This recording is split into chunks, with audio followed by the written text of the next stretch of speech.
देव जी महाराज राजा परीक्षित को कथा श्रवण करा रहे हैं। इस पर्वत पर एक गजराज नाम का हाथी रहता है। जेठ का महीना था। उसकी बहुत सी पत्नियां, तो एक हाथी में ही 10,000 हाथी पकड़। तो कह रहे हैं एक बार उस पर्वत पर विराजमान उस गजराज अपने परिवार के सहित, बच्चों सहित, हथनियों सहित वृक्षों को, लताओं को तोड़ता उखाड़ता हुआ सरोवर में पहुंच गया और सरोवर में अपने परिवार के साथ क्रीड़ाएं करने लगा। क्या करता है? अपनी सूंड से बच्चों पर जल छोड़ देता है, बच्चे उस पर छोड़ते हैं, पत्नियों पर छोड़ देता है। ऐसे जल क्रीड़ा जेठ के महीने में, गर्मी के समय में वह हाथी अपने परिवार के साथ कर रहा है। अब कह रहे हैं, देखिए आप,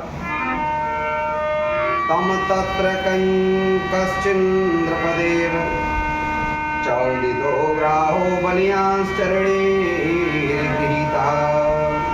देववश एक घटना होती है। क्या घटना होती है? एक अत्यंत बलवान ग्राह, तो मगर उस हाथी के पांव को पकड़ लेता है और हाथी के पांव को पकड़ा जाओ तो हाथी ने छुड़ाने का प्रयास किया। 10,000 हाथियों को उसमें बल था, तो उसके अंदर अपने बल का अहंकार था कि ये ग्राह क्या है, मगर क्या है, इसको तो मैं वैसे ही खींच लूंगा। तो उसने प्रयास किया, लेकिन वह ग्राह उसको गहरे में खींचता चला गया। उसके परिवार जनों ने भी बहुत प्रयास किया, हथनियों ने, उसके बच्चों ने प्रयास किया कि हम इनको बचा लेंगे, लेकिन अथक प्रयास करने के बावजूद भी वह उसमें कामयाब नहीं हुए।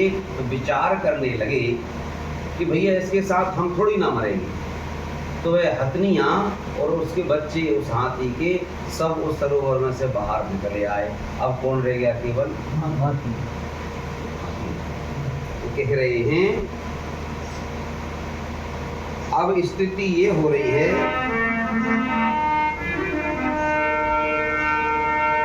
कभी बाहर कभी भीतर, ऐसी खींचातानी से युद्ध होते होते 1000 वर्ष बीत गए।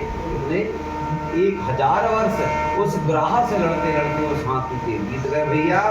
लेकिन 10,000 हाथियों का बल था इस हाथी में, लेकिन क्या हुआ? वह बल काम नहीं आया, क्योंकि जल में जलचर बलवान रहता है, थल में थलचर बलवान रहता है। अब कह रहे हैं गजेंद्र को मरणासन स्थिति में समझकर परिवार वाले चले गए। गजेंद्र सोचने लगा, वह हाथी सोचने लगा। क्या सोचने लगा? कश्य माता पिता कश्य और कश्य भार्या सहोदरा, कालीन संबंध का कश्य परिवेदना। कह रहे हैं कश्य माता, अरे कौन माता कौन पिता, कौन भैया है? पहले कौन भैया है? अरे जब मौत आती है तो सब साथ छोड़कर भाग जाते हैं, किसी का नहीं होता। तो कह रहे हैं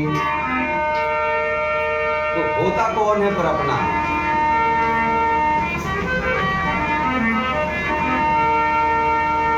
प्रेम लगो परमेश्वर से, तब भूल गयो सगेरो घरवारा। और ज्यों उन्मत्त फिरे जित ही तित रही न शरीर संवारा। अब तो लगन कहाँ लग गई?